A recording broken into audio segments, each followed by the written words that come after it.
Hi, this is David Rizzo with Rogers Gardens, and welcome to Monthly Garden Checklist for August.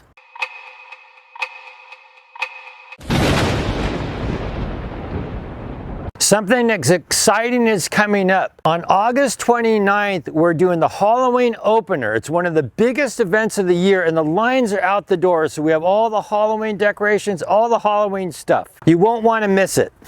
And we're still doing the hummingbird summer. Come in because we still have a lot of hummingbird plants, and there's so much stuff for the pollinators.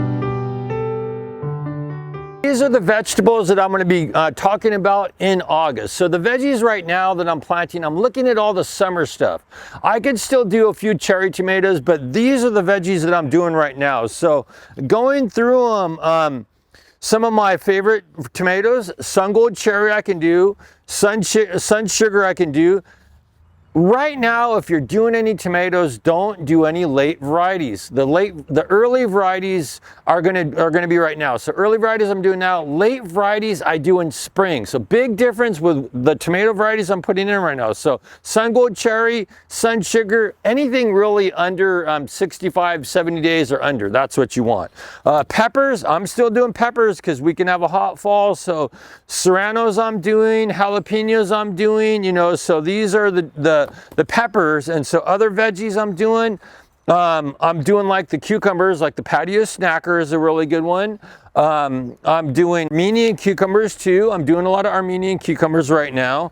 Patio snackers you can let grow on the ground. Armenian cucumbers and Japanese cucumbers, train them up a trellis. They're gonna get taller, so that with those. Yeah, the straight 8, this is a larger cucumber. When you're harvesting cucumbers, don't wait when they get too big because they're gonna be real tough and seedy. Pick them small or medium, so that's when, make sure they get enough water. So that's cucumbers. All of the squash right now too. So this is zucchini, baby bush. So this is a dwarf variety, but now's the time to plant them. Put them in a lot of sun, make sure to get water. I got some other varieties of squash. This is a trailing squash. This is an Italian heirloom that's, is it Rapicante? Rapicante is, they sometimes call it trombone squash. This stuff will really go crazy, but they're really good. You got to give room for it. So you can train it up a trellis or whatever you want to do with it, but give it room and a lot of water, a lot of sun. Fertilize them when you're first planting. Again, with eggplant. So another vegetable that I'm doing right now is, this is the Black Beauty eggplant. This is the one that they use mainly for eggplant parmesan. That's a good variety. Some of the seeds I do, if I can't find the plants, I do seeds. So this is a winter squash or kabocha squash. This is called kurashiki, and so I do the seeds. So that's one thing with, if I can't find them, like this gold zucchini, Max's Gold, I'll do that, plant them now. And it's warm enough where you can direct sow them in the garden. Butternut squash, I do now. And then all the melons too, like the watermelons, like the Crimson Sweet. This is a French melon. The Chantenay's, this is a good one. So what else do we have? More kombucha squash that are good. Do the seeds if you can't find plants.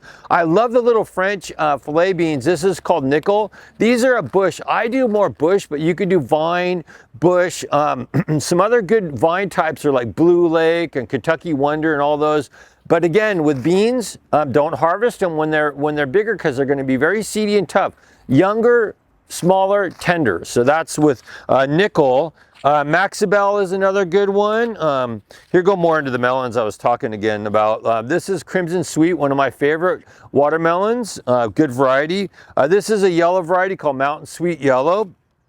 And so homemade pickles. If you can't find the plants, plant the seeds because we're warm enough.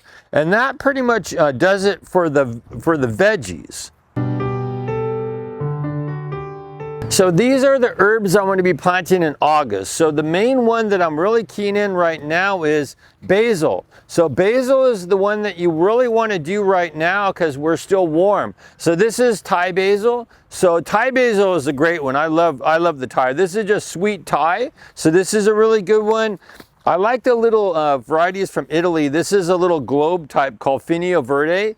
One trick that I do when I harvest it, sometimes I hold the little branch up and I will strip the leaves like that. And then I'm trying not to get the stems, so I'm just using the leaves if I'm seasoning with it. But yeah, Fungal Verde is a good one. The sweet basil is a good one. This is the Genovesii, and this is more your pesto basil. So this is a good one to do.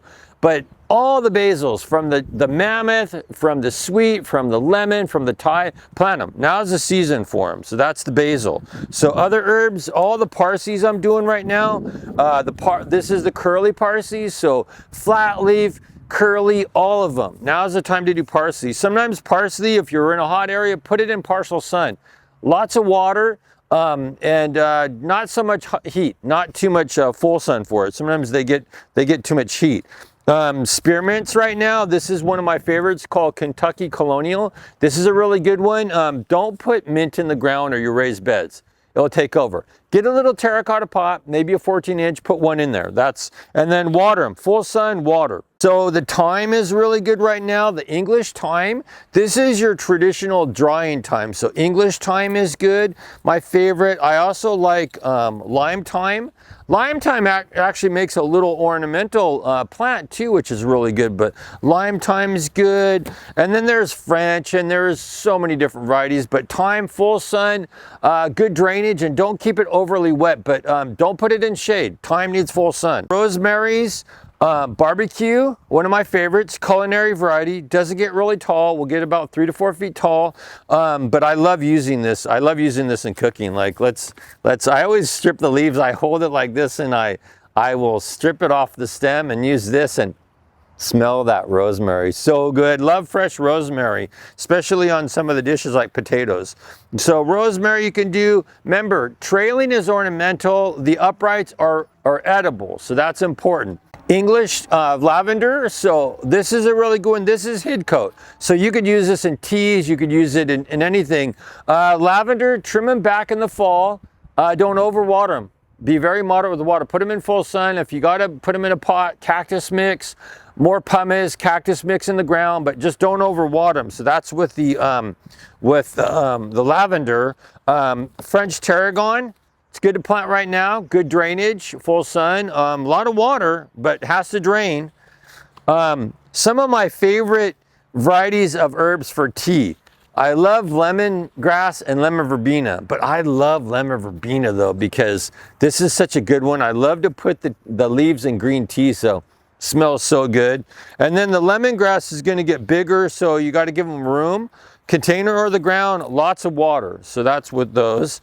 The oreganos I do all summer long. This is hot and spicy. You could do Greek, you could do Italian.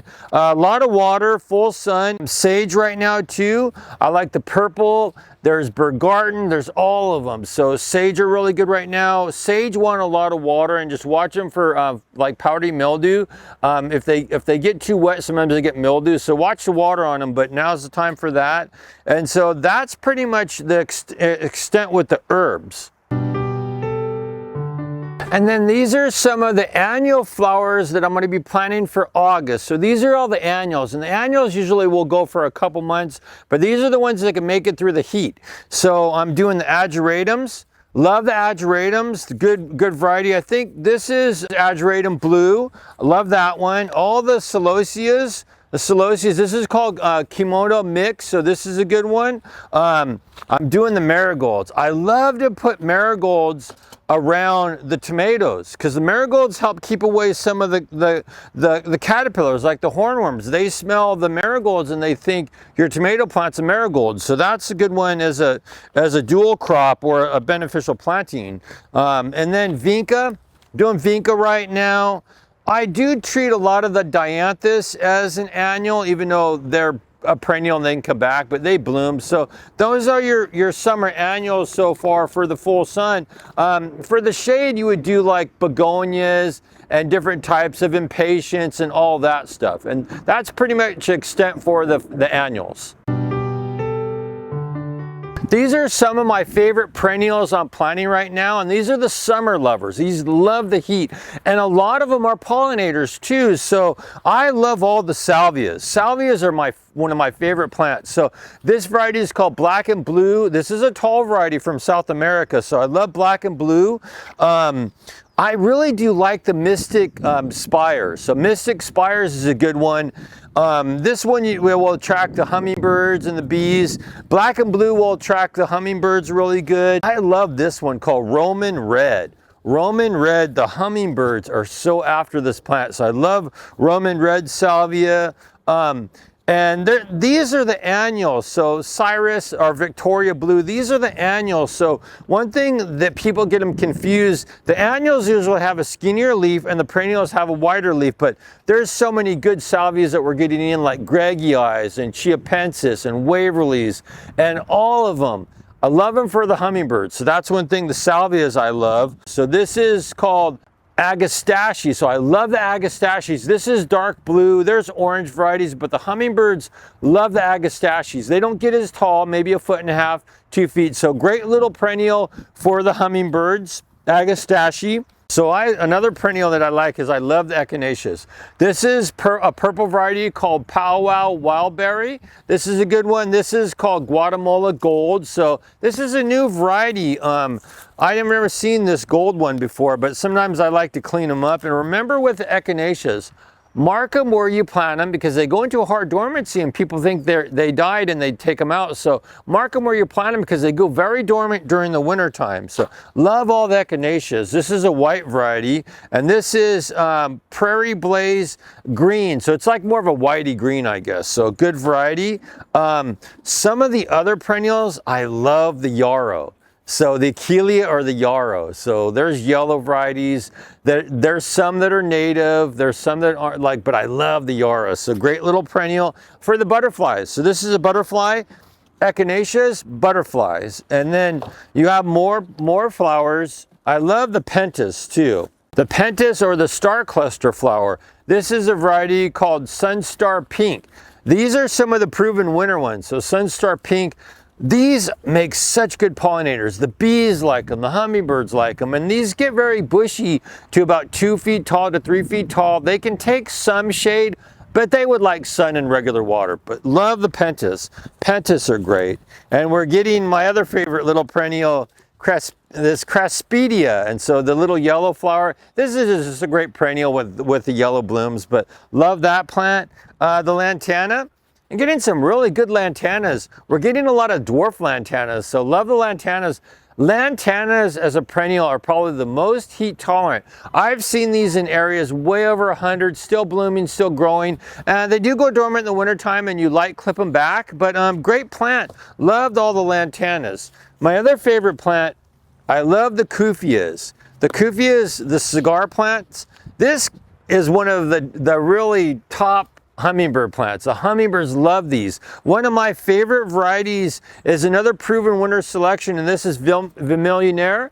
This is a good one. It stays sort of medium, about 2 feet to 3 feet by 2 to 3 feet wide, but oh, it's a great one. So the hummingbirds really like this because they can really get the nectar out of the back of that flower. So love this one. And there's a really good white one too.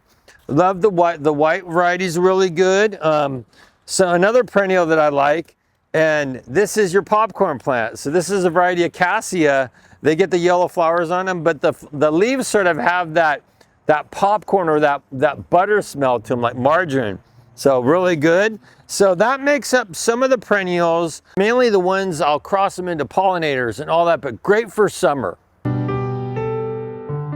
So maintenance on roses. So this time of year when you're going through into August, we sort of hit that peak. And so roses have been blooming as early as March. So they bloom March, April, May, June, July. So as we're into August, you sometimes have to clean them up and trim them back and fertilize them and get it ready for fall. So that's one thing. This one's really tall. I don't know if I can put this on the table and sort of show you. I'll sort of stand to the side of it. And so when they're done blooming, I will literally trim them back light. You know, I'm not going real heavy. I'm just trimming these about halfway back, but I'm getting getting them ready for their next wave, because this is all spent, done blooming. And so then I've trimmed it back. I can go through there and I can strip off a lot of leaves. And so that's where I'm going to come in and I'm going to feed them. So this is really important. So they've spent so much time on blooming and growing. Light trimmed them back, didn't really hard prune them, but now I'm going to go through and I'm going to give them, just give them the down to earth rose fertilizer. That's a good one. And usually I'm doing handfuls, about a handful per plant, worked around the base. And I use Epsom salts. Epsom salts are a very important source of magnesium. I try to get Epsom salts on the roses about 2 to 3 times a year.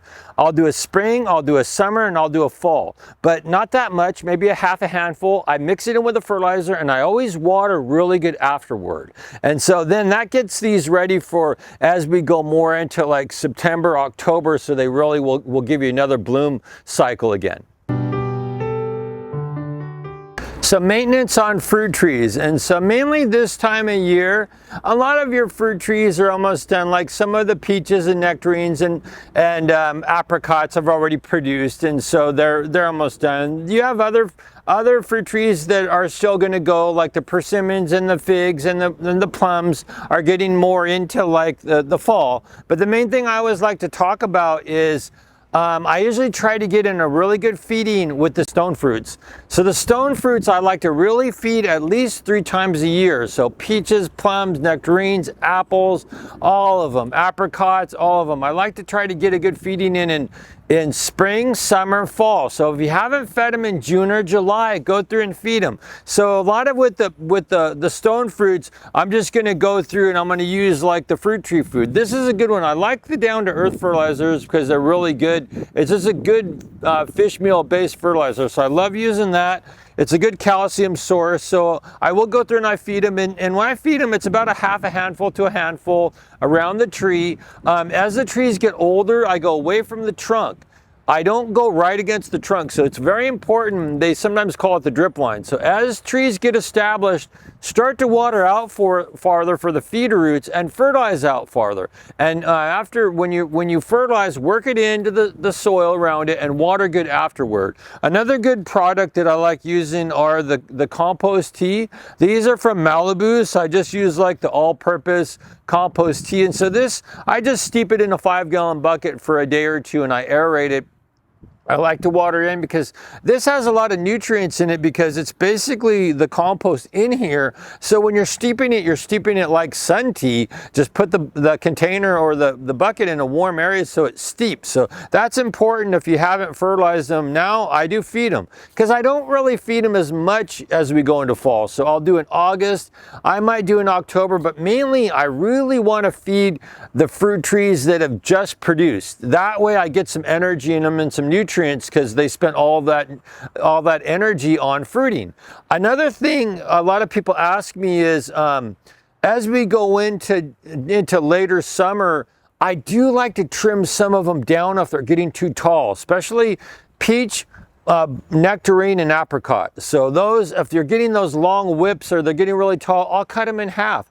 That's the way to keep the trees smaller, get them branching, and they're easier to harvest. So years ago, somebody told me, how do you keep a fruit tree as a dwarf? So I'm just using my Felco. These are my favorite Felcos. So I use Felcos a lot. These are 13s. I love the 13s. So even like I just wanted to demonstrate, even though this apricot's small, when you get those long whips that get 10 or 12 feet tall, I'll trim them in half. And even with this one, I got one whip that's becoming a dominant branch. And so again, the rest of the branches are down here. So I'm just going to go and I'm going to cut it. So that way it branches out and that way I can keep it small. But that's how you keep a lot of your stone fruit small. And citrus, you know, another subject, but citrus, most of them, some are small, some are tall, so it depends on the variety. And even with citrus, if you haven't fed your citrus this summer, again, your oranges, your lemons, your limes, give them the down-to-earth citrus food and work it in around them. So citrus are heavy feeders. When they're under 5 years old, I feed them. I feed them every 2 months, starting in January. I stop in usually September, almost October, but that's one thing with citrus. They're heavy feeders, so don't forget to feed them very consistently when they're under 5 years old. Talking a little bit about fungal problems and insect problems when we go into August. So first I'll talk a little bit about some of the funguses. So you're going to see a lot of the funguses when we're cooler in the morning. We might get a little rainstorm. You'll see mildew, you'll see rust, you'll see a lot of them. One of my favorites that I like is I like the Safer 3-in-1. This is a good one. So the reason why I like this is an organic sulfur with an organic soap in it, like a fatty acid soap. Works really good for powdery mildew on roses. It will work for mildew on grapes, mildew on tomatoes, rust on roses, anything. But I like this one for a fungicide because the sulfurs are really strong. I always spray during the evening when it's cooler. I don't spray during the heat of the day. So that's a good all-purpose fungicide for fungal problems like mildew, rust, and even black spot on roses. So that's a good fungicide. Shifting gears, some of the insecticides I use, so when we're going through like with this time of year, we're still seeing a lot of aphids on stuff, like the yellow gold aphids are all over the mandevillas and some of the roses. And I just take the organic. My favorite is the insecticidal soap. This one is Safer, just a fatty acid soap. This doesn't have any degreasers or alcohol in it. So this is made for plants. This is the concentrate. So I just take a quart spray bottle, put about a capful in it, shake it up good. And I like to spray really good on the plants and wait for it to soak in for about 5 or 10 minutes, and then I wash it off. I'll do that for mealybugs, spider mites, aphids, just any sucking insects. So that works good for that. Very easy to use. You can use it. It doesn't have a high residual. So that's one thing I'm always watching for. And I spray during the evening. I never spray during the heat of the day when we're hot. So that's with that. If you have a problem with caterpillars on geraniums, you'll get the tobacco budworms. Tomatoes, you'll get the hornworms. So I just use BT. BT is an organic spray called Bacillus thuringiensis, and BT is very effective for caterpillars. So if you get chewing on any plants where the caterpillars are really going to be at work on a lot of plants right now, but sometimes every 2-3 weeks I'll just spray sort of light, but you know, so just a good all-purpose organic spray for caterpillars. If you guys are still running into issues with snails or slugs, Sluggo is a safe organic insecticide. This is the only one that's safe to use on fruit trees and vegetables because it's not methaldehyde based. It's an iron phosphate. So if you have a problem with the snails eating succulents or eating vegetables, just sprinkle a little bit around it and this is very effective. But this is iron, especially with citrus. This is an iron base, so very effective to use. If you guys have a problem with pill bugs and earwigs, the Sluggo Plus is a different makeup. This has more of the spinosad in it, so it works for more pill bugs and earwigs. Thanks for joining me today for August gardening checklist, and don't forget to follow us on our social media accounts, and don't forget to subscribe to our YouTube channel. And if you have any questions, you can come and see us in the store or call us. Bye guys, this is David from Margins Gardens. I'll see you next time.